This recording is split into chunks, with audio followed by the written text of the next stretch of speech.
Shri Venkateswara gold తాకట్టులో ఉన్న మీ బంగారాన్ని విడిపించి కొనబడును.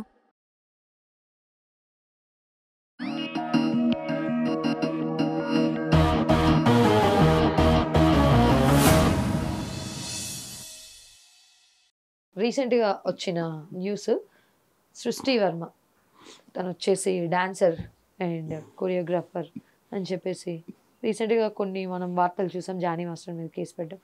ఇప్పుడు ఆవిడ మీద కొన్ని రూమర్స్ అవి నిజాలు మరి స్ప్రెడ్ అవుతున్నాయి. వాటి గురించి మీరేమంటారు? సృష్టి వర్మ ఒక మాట అనింది, ఒక పోస్ట్ పెట్టింది, Gandhi Nehru bastards.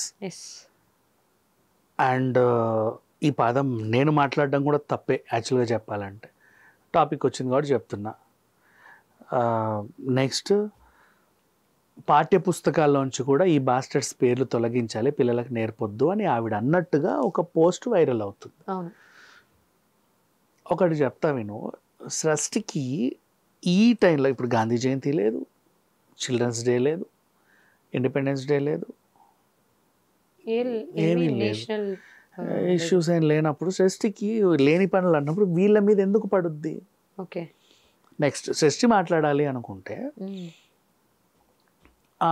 Johnny master వల్ల ఆవిడ నన్ను కొట్టింది, అందుకు నేను వాళ్ళ మీద కేసు పెట్టాను, నాకు అలా ఉంది ఇలా ఉంది, పగ తీర్చుకున్నాను, ఆ సినిమాకి పనిచేశాను, ఈ హీరో నాకు మంచి హెల్ప్ చేశారు, ఆ డైరెక్టర్ మంచి హెల్ప్, ఇవే మాట్లాడాలి కూడా. లేదు అంటే మొన్న ప్రవస్తి ఇష్యూ వచ్చింది కాబట్టి అవునండి సింగింగ్లోనే కాదు డాన్సింగ్లోనూ కూడా ఇలాంటివి ఉంటాయి, నేను కూడా చాలా నష్టపోయాను, ఏదో ఒకటి చెప్పు. సంబంధం లేకుండా గాంధీ గారి గురించి నెహ్రూ గారి గురించి ఈవిడ ఎందుకు పోస్ట్ పెట్టుద్ది? పోస్ట్ పెట్టి డిలీట్ చేసిందని వ్యాఖ్యల మీద అదే అంటున్నా, ఎవరు చూసాడు అలా చెప్పి ఈవిడ మీద ఎవరో ఎలిగేషన్ పాస్ చేశారేమో అని నా అభిప్రాయం. నేను చూడలేదు కాబట్టి నాకు తెలియదు, నేను ఎప్పుడు చూడండి నమ్మను, వాడు చెప్పింది వీడు చెప్పే ఆర్టికల్స్ నేను ఎప్పుడు నమ్మను. ఇప్పటి వరకు కూడా నేను అగోరి విషయంలో నువ్వు ఎన్ని చెప్పినా నేను నమ్మలేదుగా. మరి అంతేనా కదా, ఎన్నొచ్చినా నేను ప్రతిసారి నేను ఎప్పుడు నమ్మట్లా, బికాజ్ నేను చూస్తే తప్ప ఏది నేను ఇది నిజమని నమ్మను. నాకు వినేవి అది ఎంతమంది చెప్పినా ప్రపంచం మొత్తం చెప్పినా అవునని ముక్త ఖండించినా సరే నేను చూడండి నేను ఏ విషయం నమ్మను. అండ్ నేను ఒక స్టోరీలు ఏమైనా క్రైమ్ స్టోరీస్ చెప్పినా ఎవరి గురించి అన్న మాట్లాడినా కూడా 360 degreesలో నా దగ్గర అన్ని ఎవిడెన్స్లు ఉంటాయి తప్ప నేను మాట్లాడిన ఆ టాపిక్ గురించి. అది నిజమో అబద్ధమో తర్వాత చెప్పేటప్పుడు ఇది నిజమో అబద్ధమో నాకు తెలియదు, నా దగ్గరకు వచ్చిన వార్త ఇది, నేను విన్న వార్త అంతే, అలాగే చెప్పుకుంటాం. యాక్చువల్గా జరిగింది మనకు తెలియదు. సృష్టి గురించి ఇప్పుడు నేను మాట్లాడాలి అనుకుంటే ఆ పిల్లకి షీఈస్ హైలీ ఎడ్యుకేటెడ్, తనకు సంబంధం లేని విషయంలో తను ఎవరో ఇరికించారు కావాలని తన అకౌంట్తో ఇలా పెట్టి వదిలేసిందని చెప్పారేమో అని నా అనుమానం అంతే. ఎందుకంటే ఇప్పుడు తనని వ్యతిరేకించే వాళ్ళు కూడా చాలా మంది ఉన్నారు. ఆల్మోస్ట్ 78 కేసెస్ ఏమో ఫైల్ అయ్యాయని చెప్పేసి మొన్న ఏదో పోస్ట్ పెడితే నెక్స్ట్ ఎవరు తల్లి నీ టార్గెట్ అని చెప్పేసి ఆయన బాగా ట్రోల్ చేశారు. ఇట్లా తనని వ్యతిరేకించిన వాళ్ళు కూడా ఉన్నారు. వాళ్ళు ఏమైనా ఇలాంటివి పెట్టుంటారేమో అని నేను అనుకుంటున్నా.